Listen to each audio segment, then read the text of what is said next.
Okay, it is about 8:30, 8:31, and we're going to go ahead and get started. Welcome to week number 8 of Introduction to Corrections. We only have 3 more weeks to go, and we have one more lecture to go, and that will be 2 weeks from today. The course officially ends September the 14th at 11:59 p.m. Central Standard Time. You should be aware and cognizant of that. No assignments will be accepted after that. So let's go ahead and get started with sharing my screen.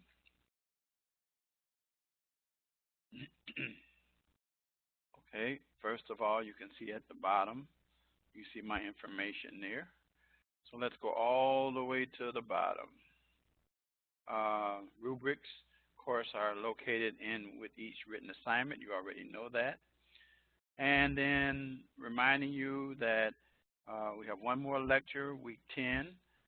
These are the archived open house, which was week 1, week 2, week 4, 6, and then after this, you'll see week 8 in here sometime today.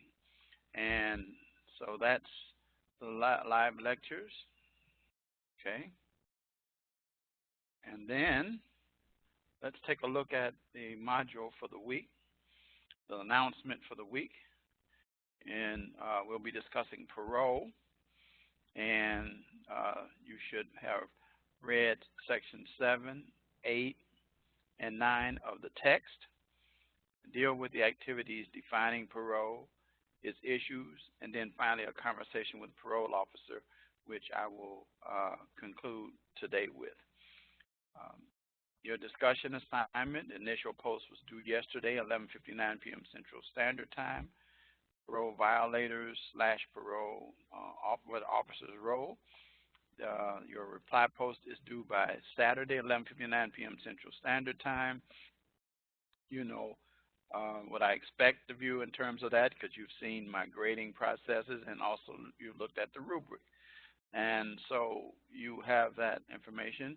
You also know that I do encourage you to reply to more than one reply post because it makes the discussion forum go pretty well. Finally, you have 2 assignments. Your written assignment, why parolees fail and what can be done. We'll go over that in detail when we look at the assignment and the rubric. And then you have the quiz. Remember, I always encourage you to do the quiz at the end of the week.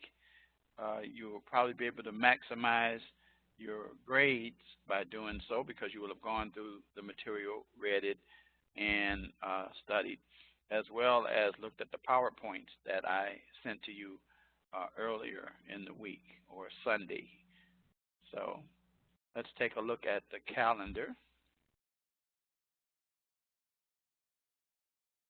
Course calendar.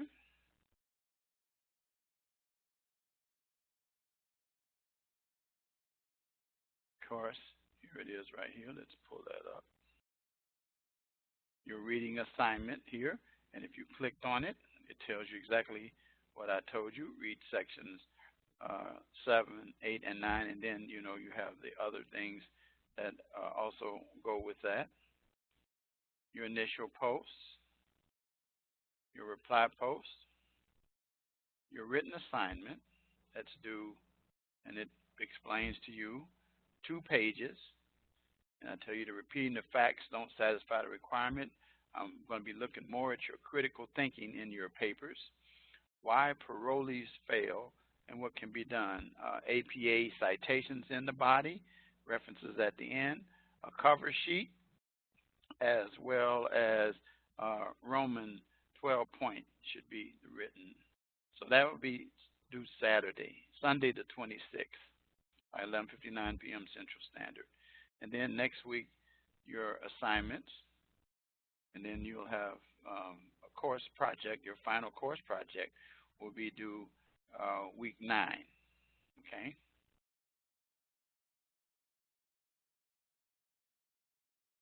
All righty. So now let's close that down. And then let's go to week 8 module. Again, here are the assignments. Let's look at what the requirements are. Clicking on the assignment, you see the due date. In 1 second. There we go. Sunday, August 26th, as I reported to you earlier, 11:59 p.m. Central Standard. And then your rubric for a possible 25 points for completing this assignment. You have to do what is over here. Research why parolees fail when placed in the community in a 2-page paper. Explain 2 or 3 of the top reasons and what can be done to assist parolees. And then you make sure that it meets the 2-page requirement, and also you want to make sure you satisfy the APA requirements. That is, with the title page, and reference page, and proper spacing, and I add 12-point Roman. Make sure your resources are reliable and relevant, and not things like Wikipedia or other generic sources. And so that's the rubric for the written assignment. All right. So then go back and the discussion post, we already know about that. And then the quiz, 10 multiple choice questions that are set for 10 minutes. So you want to make sure once you start, you know how that works. You're familiar with that, having gone through it already several weeks prior to. And those are your assignments for this week. So now let's go back to the module. And let's look at the lesson content.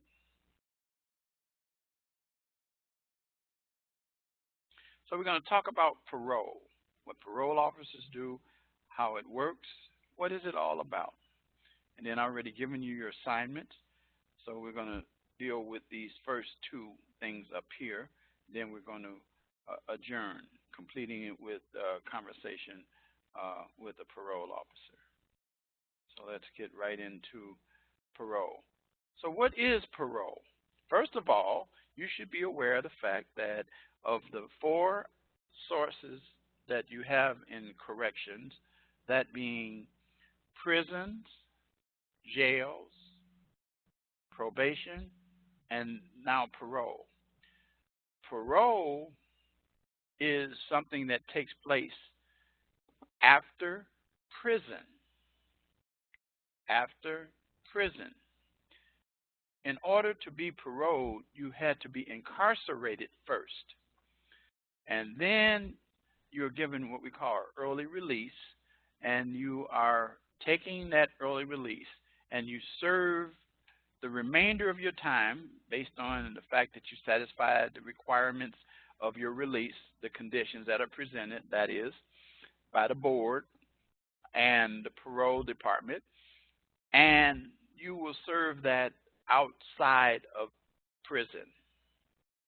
If you do something wrong, they can technically issue a petition for what we call a violation of parole, or VOP. Now, the difference between parole and probation is probation generally takes place for an individual who is not incarcerated in jail and not having been sent to prison, of course, and they serve their time outside of jail. But the difference is between parole and probation is that with parole, you do serve some time in prison. And you have some of the same conditions and your release and all of that. So it puts you in a position to operate and come back into society.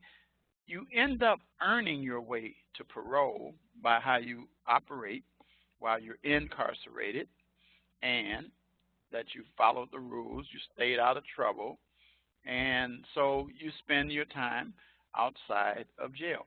Basically, what they're doing is giving you an opportunity to show that you've been rehabilitated. Now, when you do serve, there's a certain percentage, uh, and it's getting higher now with the laws now changing because people are required to serve more time than before they are released to parole.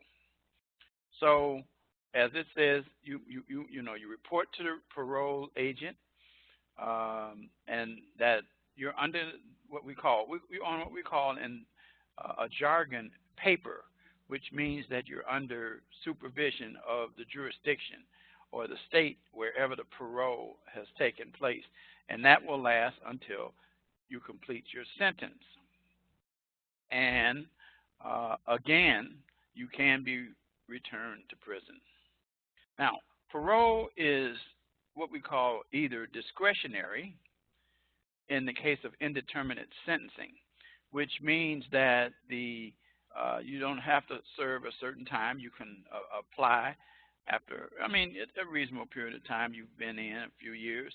And there are people who are given an opportunity to come to parole hearings and be able to present objections as to why a person should be paroled. Also, on the other hand, the parolee, the person who's seeking parole, provides information as to how they have changed their life and direction.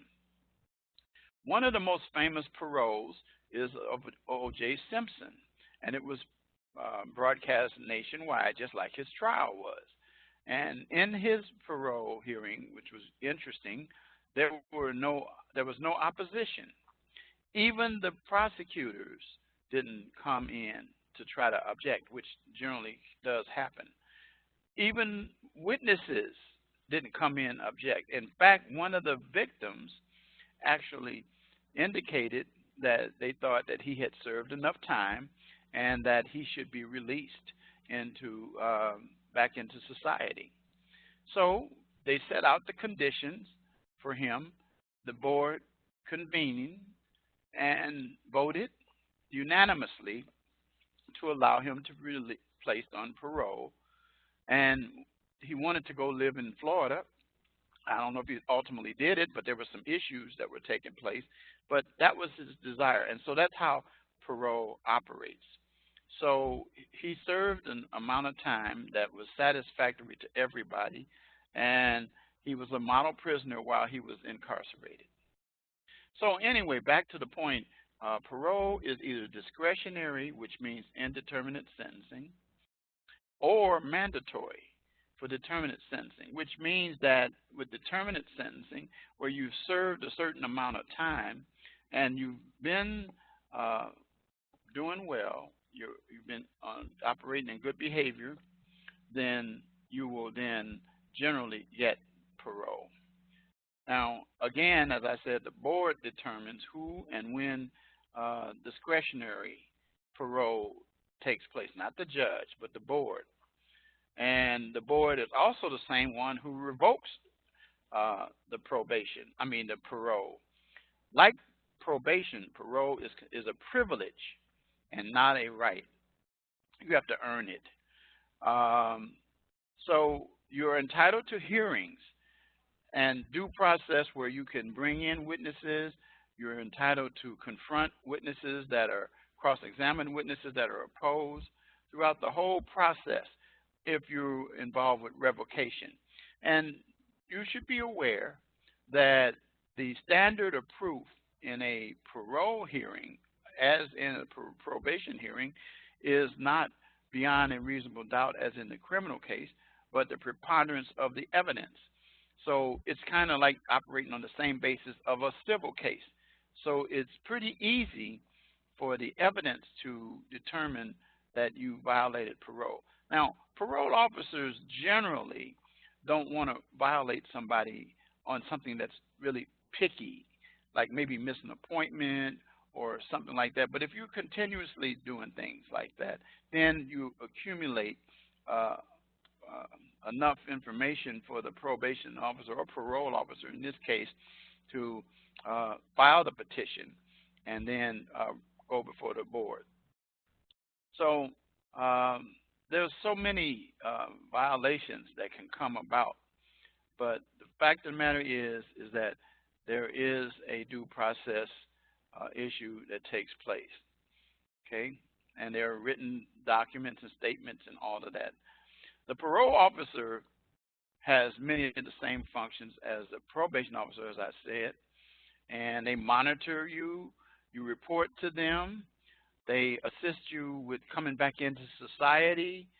There can be some intensive things. There could be GPSs placed on a person. There could be monitors placed on a person and other kinds of surveillance.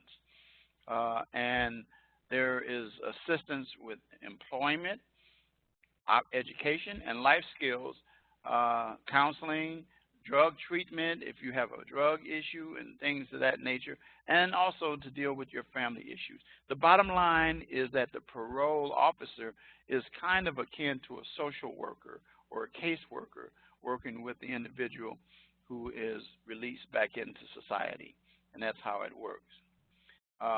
Parolees, individuals who are on parole, fail on supervision because they don't follow the requirement. The risk, need, and responsibility, as it says here, issues apply to parolees that apply to probationers. So they have the same kind of issues, like I said, not reporting, using drugs, hanging with the wrong people, caught with a weapon, those kind of things. So it says here in our little blurb in the last sentence, parole is much more effective when there are programs to help that individual, not just put them out there. Housing, counseling, employment, job training, networking, and connecting with peer and family. What's most interesting about this is that one of the conditions generally of a parole is that you don't interact with convicted felons. Now, if your family consists of convicted felons, you're going to have a catch-22 issue and a problem. But why is that? Well, the reason is because there is a correlation between individuals who operate on their peers or who they associate with or spend time with that can land them back in prison to spend the rest of their time. So, you know, and then other thing can happen while you're out. You can catch another case. Let's say you commit a criminal act.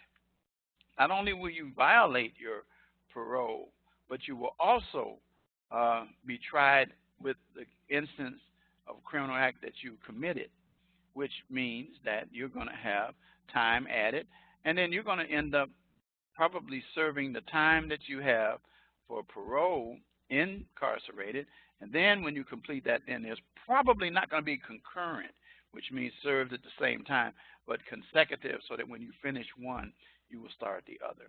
And that's how those things operate. So be aware of those things, and that's how the parole system operates.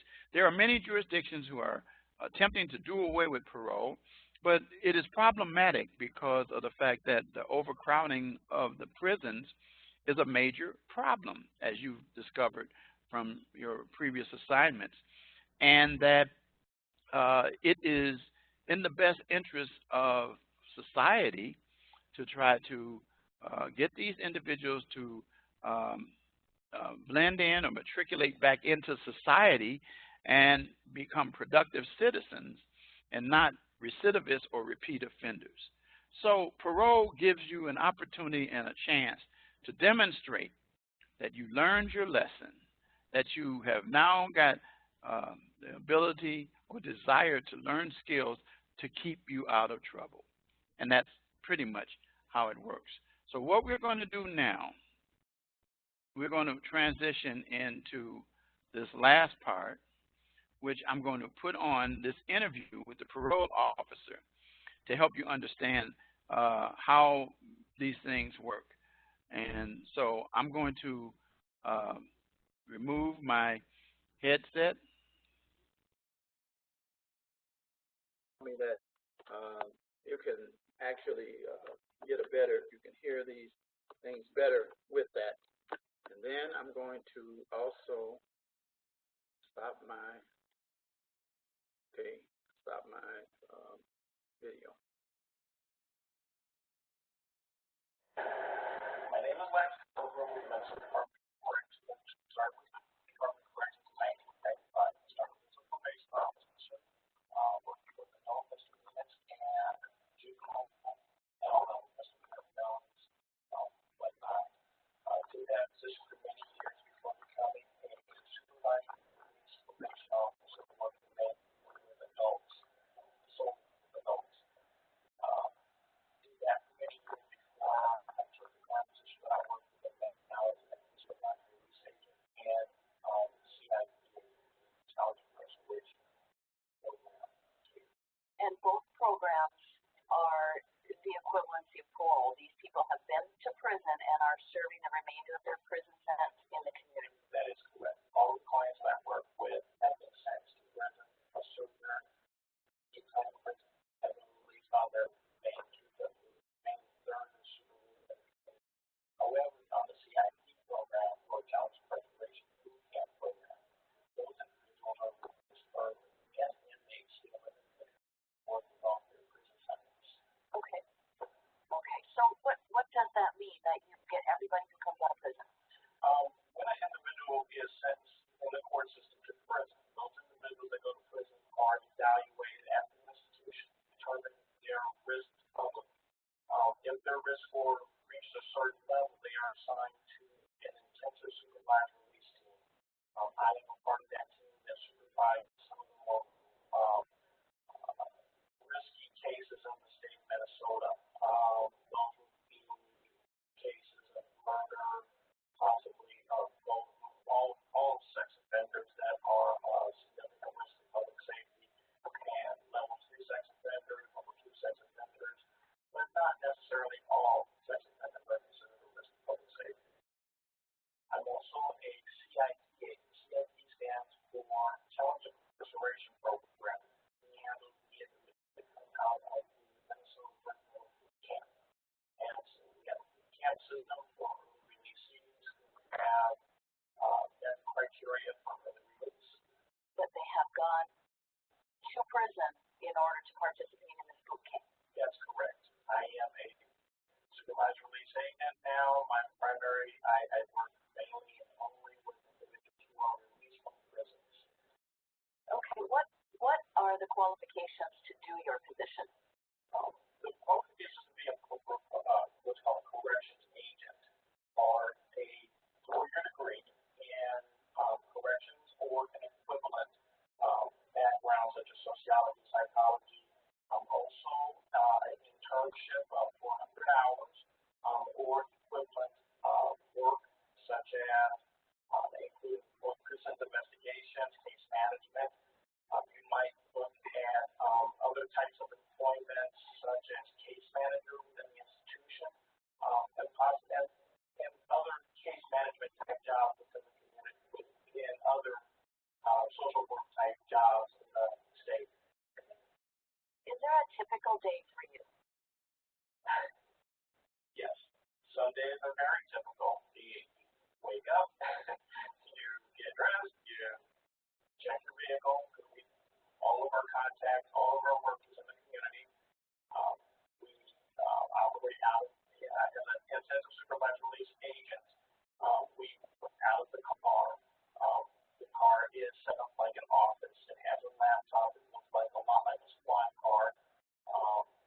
We review the previous days or from the last time you worked current notes that were inputted on all clients. I have sometimes a lot of times a to-do list that never seems to go away. And this gets longer and longer each day. Review that and then basically start setting up a contact list of the people I'm going to see for that day.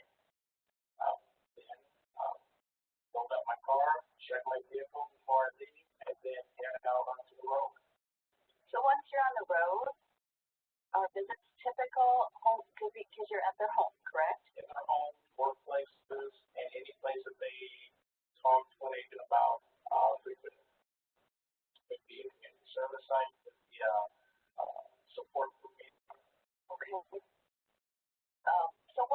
happen at a visit? In a typical home contact, an agent will head into the residence, do a brief walk through the residence to make sure that everything is status quo, if there's nothing out of the ordinary going on. Once that is established, we start to work on what basically the housekeeping things. What conditions have been met to this point, the standard conditions, a lot of our community service and things like that. We discuss those housekeeping things. Then we start looking at case management, looking at things that the clients are interested in some of the high-risk needs and areas, and start addressing some of those needs and start planning for the future in hopes of addressing some of the problems they've had in the past in order to prevent those from being problems in the future. Okay, so are there ever like violation issues or safety issues for you? Absolutely. Every day is a safety issue, not only for us within the home of our clients, their peers and associates within the home, but also for us. I mean, for a lot of people, might be people from the community surrounding the community. I have to spend a lot of time in working in Minneapolis, which I think a lot of people are aware of. There is an area for violence. So you always have to have situational awareness in regards to what's going on around you. We are trained in agency training courses in order to reduce the incidence of to reduce the incidence of safety issues with agents, not putting yourself in a position where a client has locked in escalation skills. Because there's something going south, or if something starts to look bad, you're able to work that through in a manner that escalates the problem down to hopefully the lower level. Okay. We've talked about release of offenders and some of the barriers and issues that they face. Do you see that with the population you work with? Yes. These individuals have gone to prison with not much guarantee their lives. They don't have full 1K plans. They don't have retirement plans. They haven't had somebody who never really worked a job for any length of time whatsoever. And so when they're released, those are tremendous obstacles to overcome. Within the institution, there are programs developed for those things, interviewing skills, job training programs within the institution. So some of that is had within the institution. The biggest problem is housing.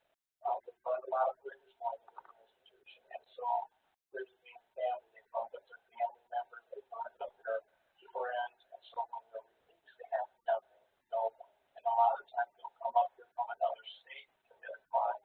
So really, they're stuck. They have nowhere to go, nothing to do. So housing is a big issue, money is a big issue, but that's for everybody.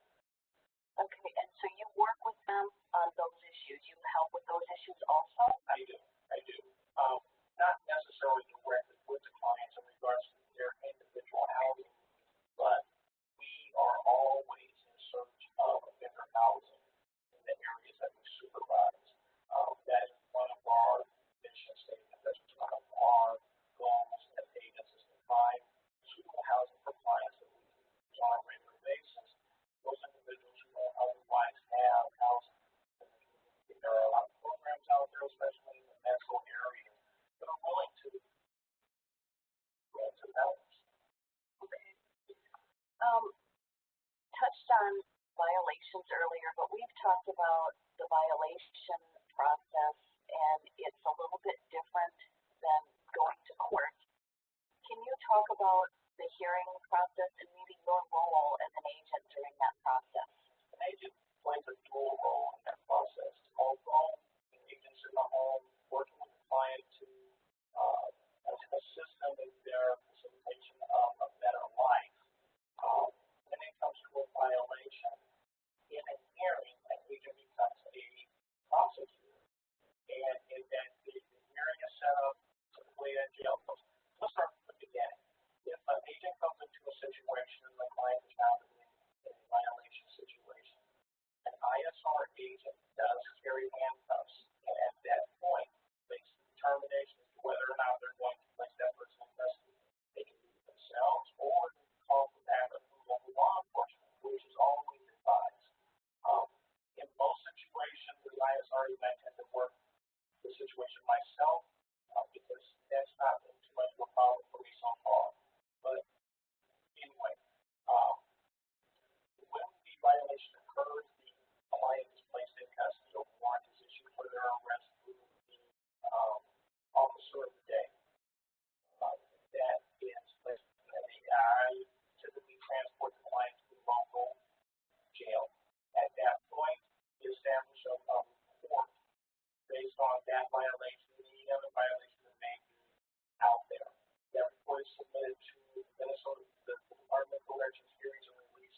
So sometimes intermediate sanctions can be used instead of reincarceration.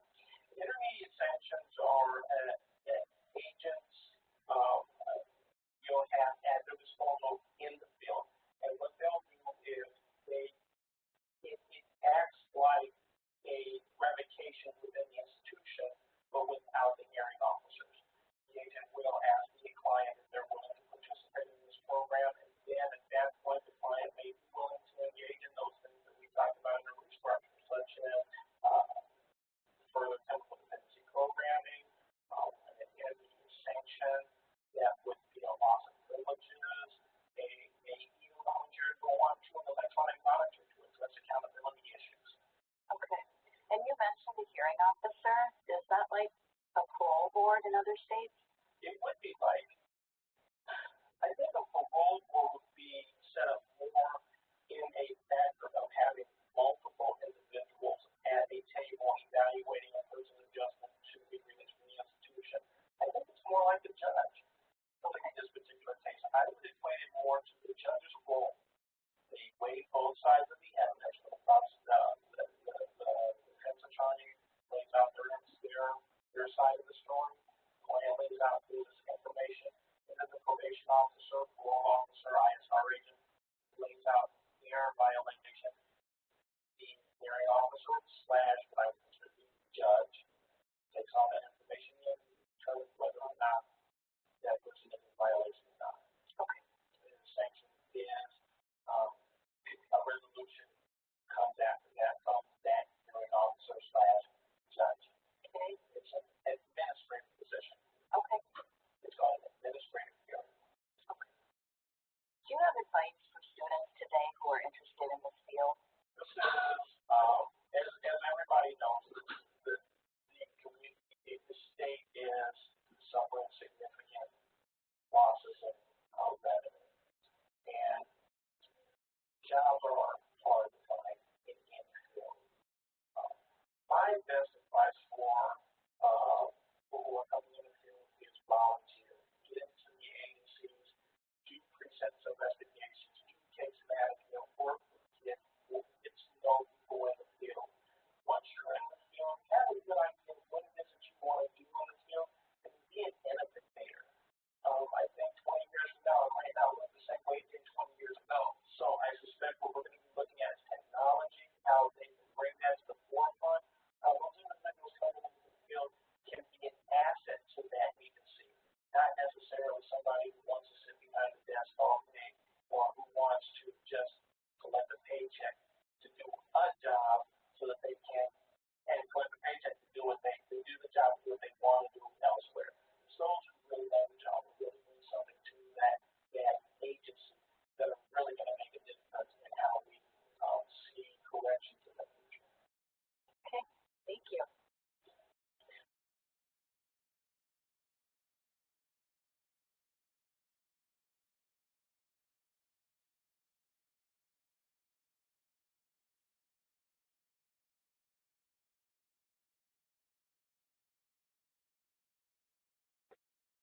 Okay, that is a little bit about something that can help you in terms of dealing with the issue of being a probation officer, parole officer, should I say. Let me get my camera back on. There it goes. And hopefully that this has helped you to be able to determine what it is that you need to do. Notice one thing, you can't become a parole officer unless you have at least a bachelor's degree. And so that's one of the requirements. And you notice also that it is not a desk job.